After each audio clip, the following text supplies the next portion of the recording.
Buenas, en el día de hoy vamos a estar haciendo una introducción al derecho administrativo, la primera parte, en la cual vamos a ver nociones generales y algunos aspectos fundamentales que hacen a la materia, algunas diferencias entre el derecho público y derecho administrativo, eh, origen histórico, transformación, derecho subsidiario y Estado social de derecho.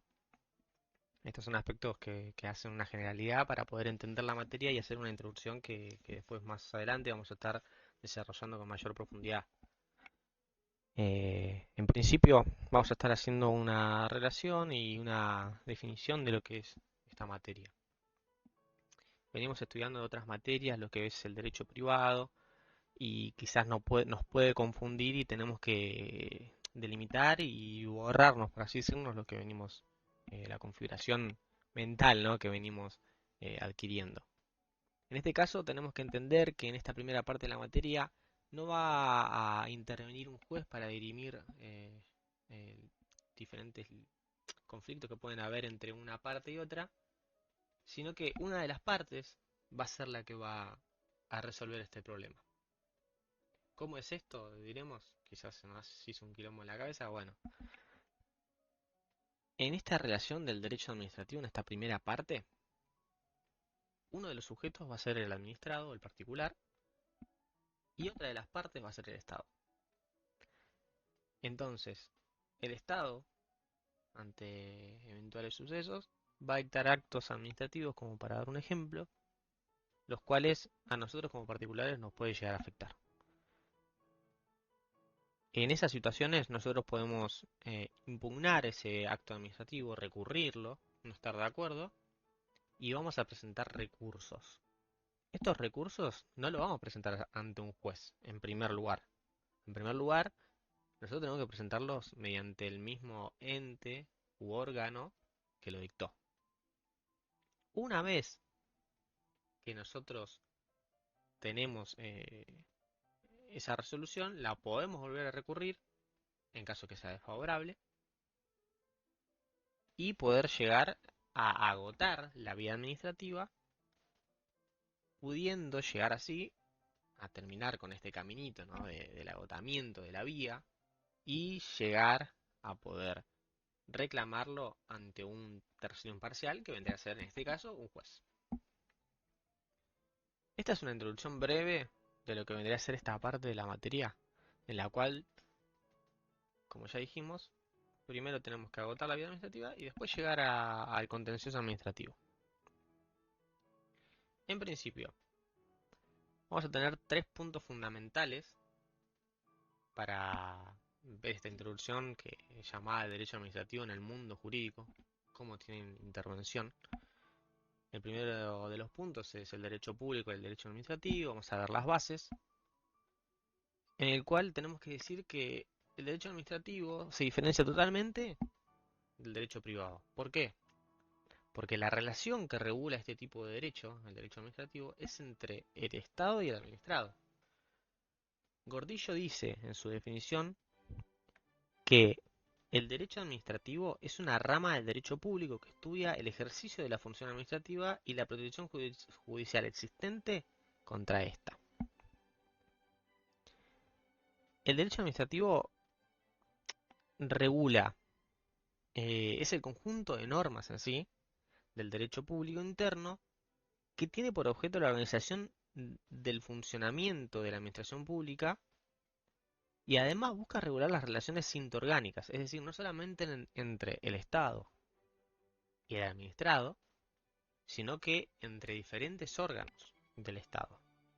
Busca organizar, regular conductas, por así decirlo, conductas administrativas, entre los órganos y entre órgano y particular. Eso es el conjunto de normas o lo que viene a regular este derecho administrativo.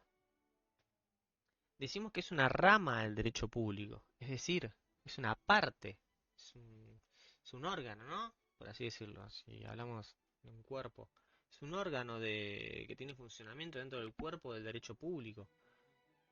Funciona en una parte, ¿no? del derecho público. ¿Por qué? Porque tiene que ver con el Estado, tiene que ver con que una de las partes siempre va a ser el Estado, siempre vamos a tener el Estado presente en estas relaciones.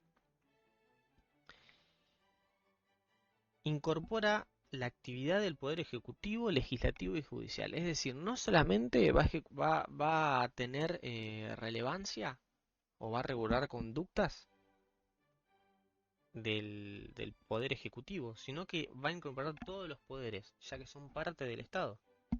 Puede ser tanto ejecutivo, tanto legislativo y tanto judicial. Tenemos que tener en cuenta todo esto para poder avanzar con el desarrollo de de esta introducción que estamos haciendo. Vamos a tener varias prerrogativas o facultades del derecho administrativo. El derecho administrativo va a tener la potestad de dirección y control. También va a tener la potestad de realizar contratos administrativos entre el Estado y el contratado. Y también va a tener algo fundamental, que es la ejecutoriedad de los actos administrativos. El principio de ejecutoriedad eh, se circunscribe básicamente en que se presumen legítimos. ¿Por qué? Porque el Estado, en teoría, dicta actos legítimos basados en la ley, por esta carga, ¿no?, que tiene, por esta facultad, por la competencia que tiene el Estado. Se presumen siempre legítimos, únicamente que uno haga el reclamo y bueno, pueda demostrar que no hubo legitimidad, que hubo algún tipo de ilegalidad a la hora de dictar un tipo de acto, algún tipo de, bueno, alguna sanción que se aplique y demás.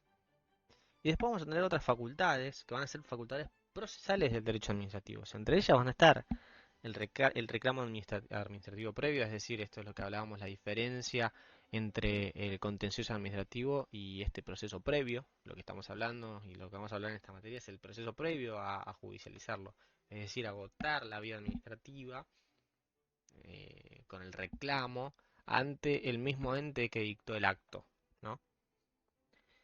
Después vamos a tener también otra facultad de procesal del derecho administrativo, es el debido proceso. Dentro de esto se incluye el derecho a ser oídos, a poder presentar prueba, que nosotros podamos presentar estos reclamos y que efectivamente nos escuchen, que el administrado pueda ser oído durante todo el proceso administrativo, ¿no? Después vamos a tener otra facultad que es en relación a los actos administrativos resolutorios no obligatorios. Eh, Acá también vamos a tener otra de las facultades fundamentales del derecho, del proceso del derecho administrativo. Vamos a pasar a hablar de los caracteres del derecho administrativo, los cuales van a ser básicamente, que es una rama del derecho público, como previamente ya lo explicamos, que va a ser local. Cuando hacemos referencia a que es local el derecho administrativo, hacemos referencia a que cada provincia hace su código administrativo, está delegada, esa competencia está delegada a las provincias. Y posterior, vamos a tener otro carácter que va a ser el dinámico. Es decir, el derecho administrativo puede llegar a mutar, se dinamiza, ¿no? ¿Por qué? Porque puede llegar a mutar por cuestiones económicas, por cuestiones de gobierno, algunas situaciones que se pueden llegar a dar eh, debido a cambios de gobiernos, políticos, etcétera. Esa es la explicación de por qué es dinámico. No es estático, no es que siempre va a ser igual el derecho administrativo, sino que va mutando, va cambiando, se va actualizando valga la redundancia, a la actualidad del país, de la provincia, la región en la que se encuentre, ¿no? Eh, mm, Eso es fundamental para poder también entender este carácter. Ahora bien, vamos a proceder a hablar del origen histórico del derecho administrativo, el sistema common law y el sistema francés, también un poco de la evolución que hubo aquí en Argentina. En primer lugar, el derecho administrativo tiene su origen histórico en el siglo XVIII, Revolución Francesa. Se gesta todo el proceso histórico que conocemos como el derecho administrativo. En ese entonces, los monarcas decidían, el Estado reglamentaba todo. Se empiezan a plantear qué rol tenía que asumir el Estado.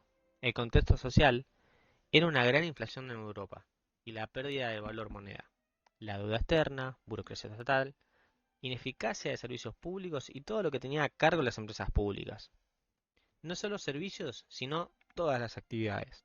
Y esta intervención asfixiante que tenía el Estado sobre la economía de los individuos. En este contexto se empiezan a gestar las ideas de reglamentación de la actividad del Estado. Es decir, había un abuso sobre la actividad particular de los individuos. El monarca hacía lo que quería. Entonces hubo la necesidad, la inminente necesidad de llegar a reglamentar, a limitar estos poderes, ¿no? Que no se haga lo que uno quiera. Entonces, acá es donde surge esta noción del derecho administrativo y se empieza a regular el poder del Estado, se empieza a regular la actividad del monarca. En razón a esto, se quiebra el Estado benefactor, porque la sociedad ya no aceptaba que el Estado intervenga activamente en cuestiones que no le correspondían, y se crea el Estado subsidiario, el cual es integrado por una entidad superior jerárquica, el cual va a ser el Estado, que tiene facultades indelegables. Es una organización binaria que se integra con una unidad de superior jerarquía que ejerce las funciones indelegables, como las cuales son justicia, defensa, seguridad, relaciones exteriores, legislación. Y en el campo económico se observa un mayor énfasis aún en la legislación. ¿Por qué? Esto lo hacen con el propósito declarado de asegurar el funcionamiento libre de los mercados, al tiempo que se potencia la potestad interventora para corregir los abusos y las prácticas monopólicas. Pero el Estado no puede renunciar a su función supletoria, exclusiva o concurrente con la actuación privada, en materia de previsión social, salud, educación, etc. Cuando estas actividades no resultan cubiertas suficientemente por los particulares, es donde va a intervenir el Estado. Es decir, actúa de backup. Cuando el Estado delega este tipo de actividades o de servicios, como son la salud, la educación, en caso que los particulares, que las empresas particulares no respondan, atrás va a estar el Estado. Atrás va a estar el Estado cumpliendo esas necesidades que son esenciales, son básicas. Entonces, por eso es que se lo llama Estado subsidiario, porque de backup actúa el Estado. Lo delega, principalmente delega esa actividad, pero bueno, en caso que no funcione, aparece atrás el Estado. De este modo opera la separación entre la titularidad de los servicios públicos, cuya potestad indelegable es retenida por el Estado, y la gestión privada a través de las distintas figuras concesionales. Ante incumplimiento de servicios básicos, debe responder el Estado, como previamente lo decíamos, como por ejemplo, otros ejemplos aparte de la salud y demás, el transporte, servicios como la luz, el gas eh, y demás. Un claro ejemplo en Argentina es Cromañón, en el cual eh, terminó respondiendo el Estado subsidiariamente por servicios de seguridad, policía, etcétera. Si bien el boliche tenía su seguridad privada, terminó respondiendo el Estado en este caso de la policía. Como previamente dijimos, nos tiene que quedar muy bien en claro, es que el Estado va a delegar la prestación de servicios esenciales en algunos casos, pero que delegue no quiere decir que se exima de responsabilidad. Va a ser responsable de igual manera. Y cuando hablamos de subsidiario, hacemos referencia a que si no funciona algo, el Estado lo va, o sea, el Estado va a estar atrás para que funcione. Y siempre va a estar de backup. Ahora bien, decimos, ¿por qué el Estado delega? ¿No? En síntesis, si el bien común que constituye el fin o la causa final del Estado posee naturaleza subsidiaria y se encuentra subordinado al mantenimiento y al desarrollo de la dignidad de las personas que forman parte de la sociedad civil, el Estado no puede absorber y acaparar todas las iniciativas individuales y colectivas que se genera en el seno de aquella. Es decir, el Estado tiene que delegar algunas funciones porque no va a poder con todo.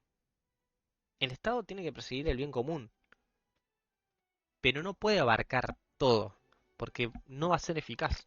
Es como claramente sucedió al inicio de este origen histórico que hablamos de la Revolución Francesa, que querían intervenir en todo, el monarca quería hacer todo y no llegaba, no podía. Es un tema de recursos humanos, no solamente humanos, económicos, son un montón de aspectos que hacen de que el Estado no pueda estar en todas las situaciones. Y si lo está, quizás no es lo suficientemente eficaz para poder acaparar de manera efectiva, que pueda reparar eh, a todos los individuos que componen una sociedad, en todos los aspectos. Y ahora bien, hablamos del Estado subsidiario, pero tenemos que hablar de su contraste, ¿no? La contraparte de la idea diferencial, el cual va a ser el Estado social de derecho. El Estado social es un sistema sociopolítico económico definido por un conjunto de condiciones jurídicas, políticas y económicas.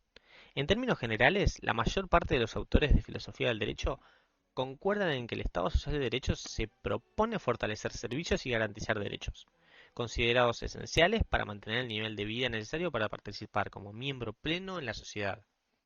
Entre estas condiciones se citan generalmente la salud, la educación, el trabajo y la vivienda, la asistencia social, la defensa jurídica y la asistencia legal. Como vemos, es mucho más amplio el rango que quiere abarcar el Estado social de derecho y no lo delega, sino que es el Estado de manera directa que se hace cargo de estas situaciones, de estas materias que acabamos de decir. Las repito por las dudas: salud, educación, trabajo, vivienda, asistencia social, defensa jurídica y asistencia legal. Entonces, el Estado Social de Derecho persigue la integración de las clases sociales menos favorecidas a través de la compensación de las desigualdades y de la redistribución de la renta por medio de impuestos y gasto público. Tiende a la intervención en el mercado y la planificación de la economía. Todo ello en contra de los principios del liberalismo clásico. Es decir, como vimos antes, el Estado subsidiario del Estado de Derecho se distingue también fundamentalmente, entre otras cosas, entre la intervención del mercado. El Estado subsidiario no busca intervenir directamente, eh, no busca intervenir directamente a lo que es la economía, no interviene en el mercado de manera tan estricta. Pero en cambio, el Estado social de derecho lo interviene directamente, establece precios, establece regímenes económicos y demás. Los principales objetivos son, por un lado, dar un marco regulatorio al capitalismo a fin de asegurar que las reglas de la competencia, es decir, en ámbitos económicos, realmente se implementen funcionalmente en el lenguaje de la escuela. Y segundo, que los beneficios de la actividad económica se extiendan a la sociedad entera, no solamente a los que participaron, sino que busca beneficiar a toda la sociedad. Es decir, esto en relación a los esfuerzos personales, pero evitando extremos de privación e injusticias. Eso es lo que es la teoría. Pero hay que ver si se cumple verdaderamente. En síntesis, y cerrando estos temas, vamos a, vamos a hablar de lo que vendría a ser las diferencias entre el Estado social de derecho y el Estado subsidiario, delimitándolos ampliamente y tratar de dejarlo bien en claro. El Estado social procura crear empleo en las épocas de aumento del desempleo. En cambio, el Estado subsidiario deja en mano de las fuerzas del mercado la situación del empleo. Esa es una de las diferencias más fundamentales de los blancos y negros que hay entre uno y otro. El Estado subsidiario no garantiza la protección social para la satisfacción de las necesidades básicas de salud, educación y servicios públicos. En cambio, el Estado social sí. Es fundamental poder entender cuáles son las diferencias entre estos dos aspectos en relación a los impuestos. ¿Por qué? Porque el Estado subsidiario no eleva los impuestos no sé, por ejemplo, el campo para poder darle al más pobre. En cambio, el Estado social sí. Otra diferencia fundamental es que el Estado social asume el rol de responsable del bienestar de sus ciudadanos y garantiza la seguridad social. Pero el Estado subsidiario limita sus funciones únicamente a garantizar la seguridad nacional y personal. Entonces ya vemos que las facultades o los roles que asumen el Estado en estos dos diferentes tipos de criterios, o escuelas por así decirlo, son totalmente diferentes. Son muy diferentes a la hora de cumplir roles o a la hora de contribuir también las obligaciones del Estado, ¿no? Em, Después tenemos la historia del derecho administrativo argentino, exclusivamente en nuestro país. Tenemos que nace en el siglo XIX, en el siglo XX el Estado liberal es reemplazado por el Estado social y democrático. Crecen posterior las figuras estatales, el Estado busca el bienestar de la sociedad, se busca la igualdad, se hace la reforma del 94 em, y se crea este principio progresista, que hoy en día sí, obviamente sigue vigente, en el cual se busca que con una norma posterior no se empeore el estado, la situación en relación a derecho de una persona, ¿no? Se busca siempre que sea progresiva, que siempre se mejore la situación del individuo en el país. Es muy importante, se aplica en muchas ramas del derecho, como por ejemplo el laboral, y es fundamental para poder entender la materia y entender qué es lo que se lleva adelante. Después vamos a tener dos sistemas que van a ser fundamentales también en esta introducción y que lo tenemos que entender. Los cuales son el Common Law y el sistema francés. Básicamente, haciendo una síntesis de los dos, para no extendernos tanto, vamos a entender que el Common Law se basa en la jurisprudencia y costumbres, las cuales son fuente del derecho en el sistema Common Law. Y el derecho administrativo es considerado parte del derecho público. Y en este sistema francés vamos a entender que se basa principalmente en la ley y en la jurisprudencia. Y el derecho administrativo es un órgano autónomo. Es decir, no es parte del derecho público, sino que está dotado de autonomía.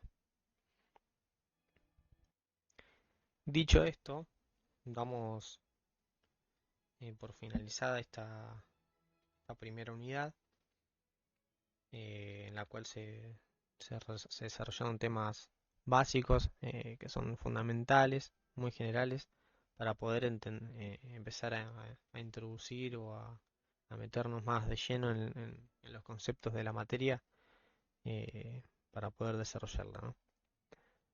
Así que nada, muchas gracias. Hasta luego.